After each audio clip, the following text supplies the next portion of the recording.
Doutores Dom Paulos, como estão? Tudo bem? Domcast 28, a gente aqui, ó, coisa linda, falando do quê?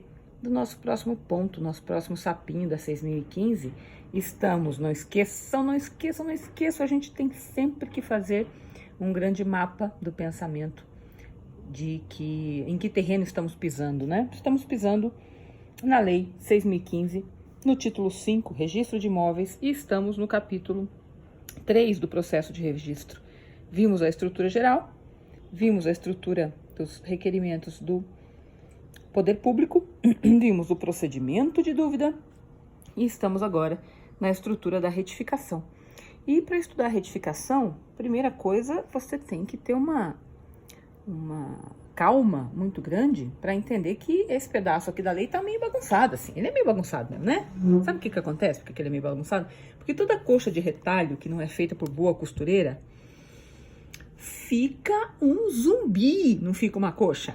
E é mais ou menos isso aqui, tá? Esse pedacinho aqui do 213, que teve muita alteração em 2004 com a Lei 10.931, que permitiu a retificação administrativa para facilitar a vida de todo mundo, né? O que acontece é que, sabe como é, né? Vamos lembrar direitinho? 10.931, uma lei que tratava de cédula. Uma lei muito voltada ao sistema financeiro, aos bancos. Vem aqui e ataca a estrutura do registro de imóveis. Então, não dá para querer uma maravilha, né, meus amores? Não dá, né? Mas vamos lá, é o que tem.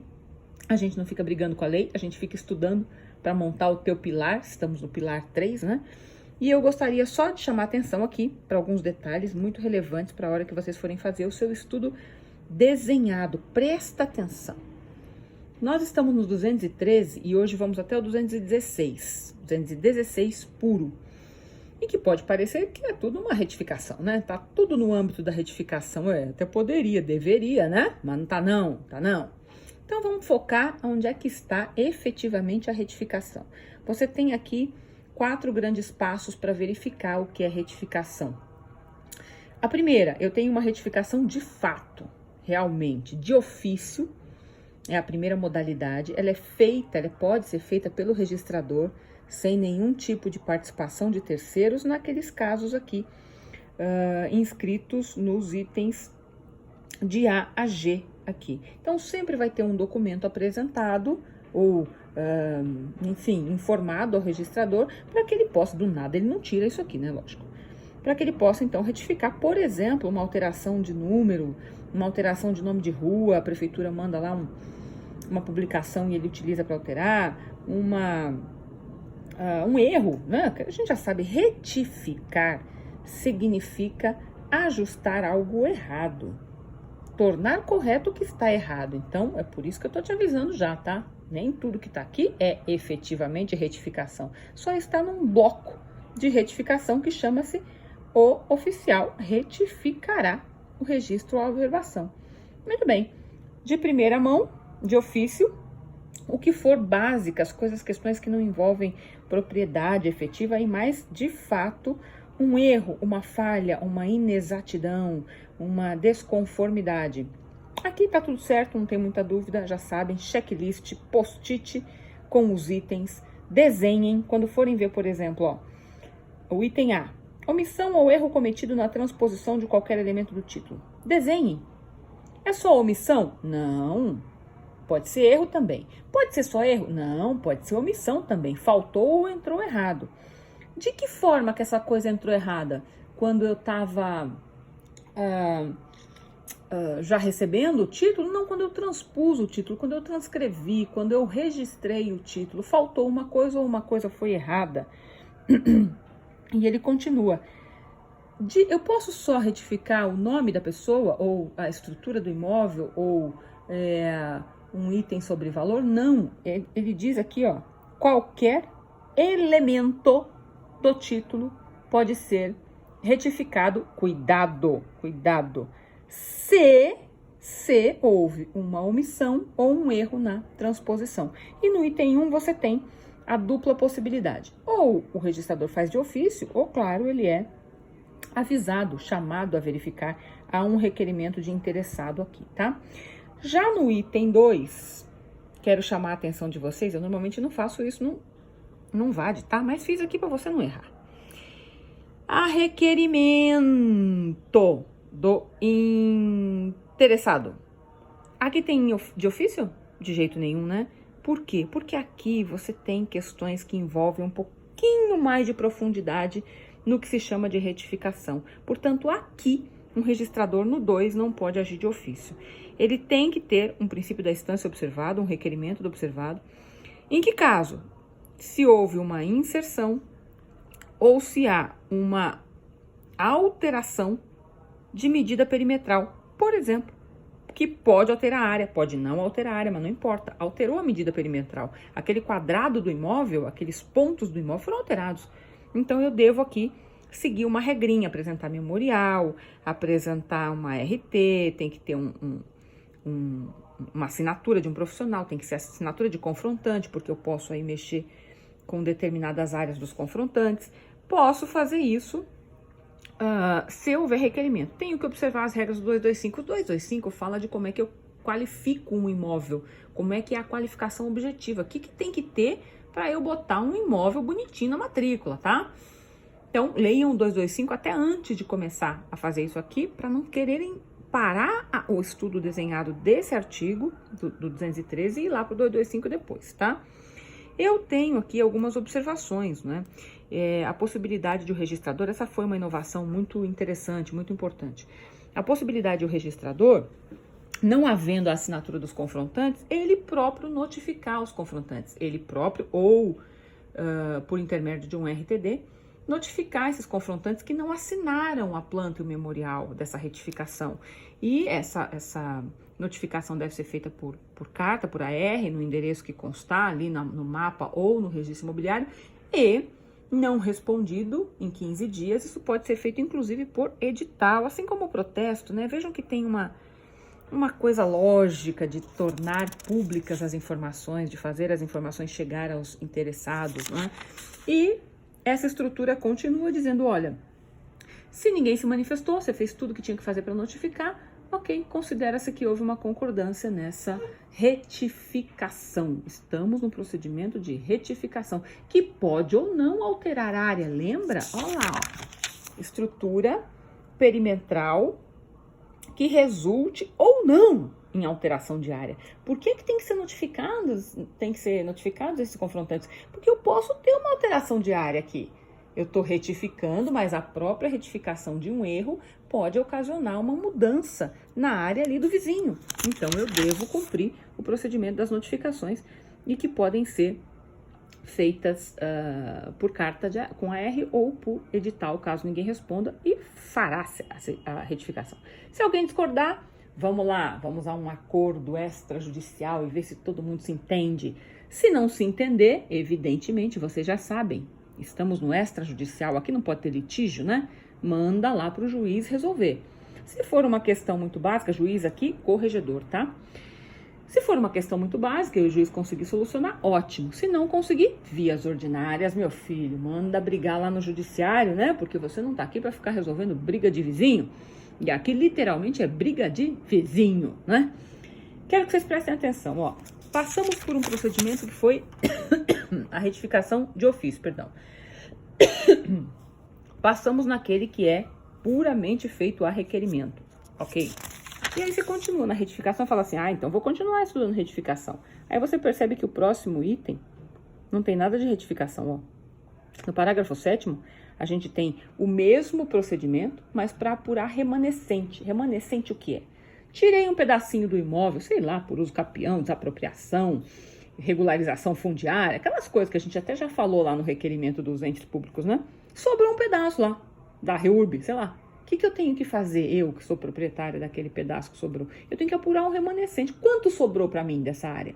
Tenho que usar o mesmo procedimento, tá? Mapa, memorial, assinatura de engenheiro, preciso de uma RT, e preciso às vezes, de confrontantes, porque nesse caso do remanescente, os meus confrontantes vão ser aqueles que ficaram sendo meus vizinhos da área que sobrou, não do total da área que eu tinha. Tenho que seguir o mesmo procedimento, tá? Tem que ter mapa, memorial, todo mundo assinando e uma belezinha. Não pensem que estamos em retificação. Aqui não estamos retificando, não tinha erro. Aqui sobrou uma coisa. E esta coisa vai ter uma nova configuração e eu sou obrigada a botar essa configuração no registro, tá? Nada de retificação, apuração de remanescente. Está no procedimento de retificação. Por quê? Porque o mundo é assim, meu filho. Não discute não. Estuda aí, que dá tudo certo. Depois nós temos o parágrafo 8º, que envolve a demarcação de área pública. Está na retificação. Não quero que vocês esqueçam. Olha o mapa mental, hein? Está na retificação? Tá! As áreas públicas poderão ser demarcadas, demarcação na retificação, mas também poderão ter os seus registros retificados pelo mesmo procedimento. Se for retificado, ok, estamos no procedimento da retificação. O problema é a gente usar esse procedimento, ele diz pelo mesmo procedimento, a demarcação de área pública. Demarcação na retificação, eu tenho que apresentar tudo o mapa, tá tudo certo, memorial, tudo bonito. Mas não estou retificando, eu estou criando uma estrutura, um quadrado, uma ubiquação, um desenho, marcando os locais que não existiam. Então, veja, está aqui, usa o mesmo procedimento, usa, só botar aqui para aproveitar, tá? Desde que os logradouros estejam averbados. Sabe as ruas? Sabe quando você faz aquele loteamento, tem que botar as ruas vão para o poder público, às vezes não está exatamente demarcado, às vezes a gleba está um pouquinho para lá, o terreno está um pouquinho para cá, e aí tem que organizar essa bagunça, fazer a demarcação e levar isso para o registro imobiliário, tá? O 9º, por que eu marquei esses parágrafos aqui? Para você ver que eu tenho coisa que não é retificação, mas que está em retificação. Apuração de remanescente, demarcação. E aqui no 9º, alterar divisa. Isso aqui é a coisa mais louca que tem no mundo, ó. Não, essa tem que ler porque você vai ler umas 20 vezes e é isso mesmo que tá dizendo aqui, tá? Independentemente de retificação, quer dizer, não é retificação. 2 ou mais confrontantes vizinhos podem, por meio de escritura pública, amém, igreja, né, que só me faltava ser por contrato particular, alterar ou estabelecer divisa. Vem cá comigo. Eu tô fazendo um acordo com você. É contratual isso aqui. Não tem erro nenhum, não. Não tem nada de retificação aqui, não. Eu estou te vendendo área, cedendo, sei lá eu o que eu tô fazendo. Eu tô dizendo, olha, minha divisa tava aqui, mas vamos fazer um acordo aqui agora, ó. A minha cerca vai mais pra lá, assim, uns 2 metros, tá? Você concorda? Concordo. E aí? Ah, tudo bem. E aí faz o quê? Retifica? Não, né? Faz ali uma escritura pública de alteração de divisa a Jacaré. Tudo bem, eu já fiz, tá? Quero avisar pra vocês que eu já fiz. Mas não concordo com isso aqui, não. Pra mim, isso aqui é venda e compra de área e ponto. Ou cessão gratuita, ou doação, o que você quiser. Mas isso aqui, alteração de divisa, fala sério. Quando eu altero divisa, eu tô mexendo em uma das áreas. Quando eu tô mexendo em uma das áreas, eu tô transmitindo área. E, de fato, é isso que o parágrafo reconhece, porque ele diz o seguinte, ó. Desde que preservadas a fração mínima de parcelamento, claro, isso é regra estruturante da coisa, mas tem que recolher o tributo de transmissão. O próprio parágrafo chama de alteração de divisa ou estabelecimento de divisa. Aí talvez a gente concorde um pouquinho, mas diz que eu tenho que recolher tributo. Se eu não tenho divisa posta, tá? Aquela confusão ali. Não sei onde é que vai a tua área, onde é que vai a minha. Muito que bem. Aqui talvez valha um estabelecimento de divisa, porque de fato eu não sei onde é que está essa divisa. Observo o que está no registro, vejo que não está exatamente como ela é, estabeleço e se tiver diferença vou recolher tributo. Agora, alterar a divisa, fala sério, hein? Mas tá bom, tá aqui, a gente não briga com lei, vamos lá, né? Esses são os pontos muito importantes. Por último, que também está aqui na área de retificação, mas já te chamando a atenção, ó, isso aqui é retificação não. Não precisa de retificação, não. E normalmente você vai ver que essa parte do artigo, do parágrafo 11, daqui para frente, você vai ver que está muito ligado à regularização fundiária, à estrutura do poder público, à estrutura do imóvel, quando o imóvel, o título anterior do imóvel, ele foi feito de um jeito, mas aí o imóvel foi retificado. Esse título chega ao registro de imóveis, o imóvel já está retificado. O oficial não precisa mandar retificar o título. Alguns mandam, tá? Mas não pode não é para ser não. eles podem registrar o título do adquirente de acordo com aquela estrutura que já estava no imóvel, porque o título foi feito correto quando o imóvel não tinha ainda sido retificado. Fizemos uma escritura pública, ok. Nesse meio tempo, o imóvel é retificado. E aí, joga o título fora, retifica o título, não tinha erro no título. Então, aqui, ó, tá no parágrafo 13º, acho, ó, aqui, ó. Não havendo dúvida quanto à identificação do imóvel, o título anterior à retificação poderá ser levado a registro desde que requerido pelo adquirente, requerido por qualquer pessoa, ao desenhado. Não, pelo adquirente, promovendo-se o registro em conformidade com a nova descrição. Então é assim, uma compra e venda, comprei lá antes de retificado o imóvel. Não levei a registro. O imóvel nesse meio tempo foi retificado por qualquer motivo. Aí eu levo a escritura de compra e venda. Com que descrição que está essa escritura? Com a anterior. O que tem que fazer? Registrar a escritura. Só que tem que citar a nova descrição do imóvel, porque ela foi retificada de forma legal. Não tem aqui nenhuma ilegalidade, nenhum erro. O que tem é a conformidade com o que estava, não é? Então, esse pedaço aqui, ó, do independe de retificação é um não precisa retificar, tudo bem? Não precisa esse negócio, não. E aí, cuidado, porque aqui tivemos uma decisão recente que fala dos confrontantes, tá? Sempre que você for retificar uma estrutura interna, então você está checando as medidas e as medidas estão com erro de localização, mas você não alterou nada de medida desse imóvel. Então, o Tribunal Paulista, inclusive, disse não precisa trazer os confrontantes, não. Pode retificar sem trazer confrontante naquela planta para não complicar a vida, porque eu não estou mexendo com a vida de ninguém. E é razoável que seja assim, né? Retificar é cuidar de um erro. Se esse erro afeta alguém, muito que bem, vamos chamar esses alguém todos aí. Se não afeta ninguém, para que diabos que eu preciso encher o saco do povo, né? É isso. E depois aqui, isso 213, tá? Então vamos lá, repetindo aqui, 213 separado em 5 blocos para você, em 6 na verdade. Um que é de ofício ou requerimento, outro que é só de requerimento para eu retificar, porque envolve propriedade, um problema. Outro, que é a apuração de remanescente. Outro micro sapinho, que é demarcação de área pública. Outro micro sapinho, que é alterar ou estabelecer divisa. E por último, aquilo que não precisa de retificação, apesar de estar aqui na retificação. 213, um artigo altamente alterado em 2004, principalmente, mas também em 2011 teve outra alteração importante nesse artigo. Em 2004 e em 2009 também teve uma alteração importante, que foi a parte da lei da Minha Casa Minha Vida, a 11.997, que falava das regularizações fundiárias, à época cuidadas por essa lei, né? E que falava do registro de parcelamento das glebas e tal, para regularização fundiária inteira. Depois, em 2011, nova alteração.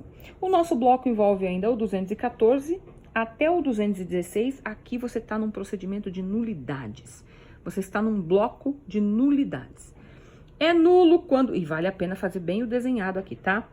As nulidades fazem o quê? As nulidades causam o quê? As nulidades são decretadas de que forma? Como é que chegam as nulidades ao registro? Uma coisa muito importante está no parágrafo 3º, bloqueio de matrícula. Bloqueio de matrícula, isso é uma coisa, tem sido mais comum do que já foi, quando há uma cadeia que gera dúvida no procedimento. Será que essa matrícula, esse imóvel está só com essa matrícula mesmo? Os atos estão sendo praticados em 2 matrículas? Tenho dúvida sobre qualquer nulidade nessa matrícula? Um juiz administrativamente, normalmente corregedor, manda bloquear a matrícula. Se tudo anda bem e se consegue verificar a normalidade, ok, essa matrícula pode ser desbloqueada. O registrador não pode praticar ato nenhum nessa matrícula enquanto bloqueada. Fica lá bloqueada. Isso impede que as pessoas apresentem os títulos? Não. Você vai apresentando o título e tudo que bem, vai lá entrando no protocolo, você vai respeitando a prioridade daquela gente. O problema é que nada entra na matrícula, tá? E se a coisa for muito complicada, dá-lhe vias ordinárias. Claro que um bloqueio de matrícula não atinge o direito daquele que já tem prazo para uso capião, porque aí já sabe, né? Aquisição originária não depende de título, não depende de nada disso.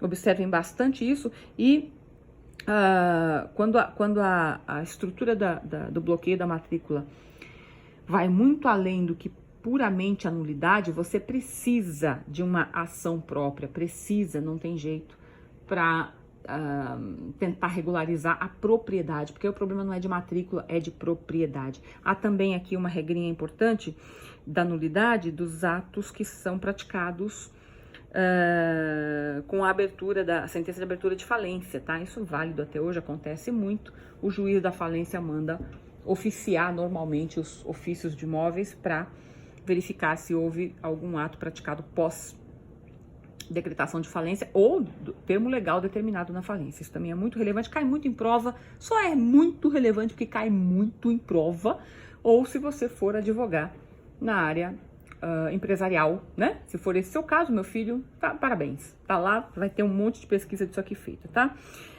As anulações são muito relevantes porque, vocês sabem, né? Um registro nunca é anulado sem um fundamento muito forte. Você lida com propriedade no Brasil, você tem todo aquele contexto da propriedade brasileira, então aqui muito cuidado, vai do 214 ao 216 para você ler nulidades, estudando de forma desenhada, para não achar que é tudo a mesma coisa.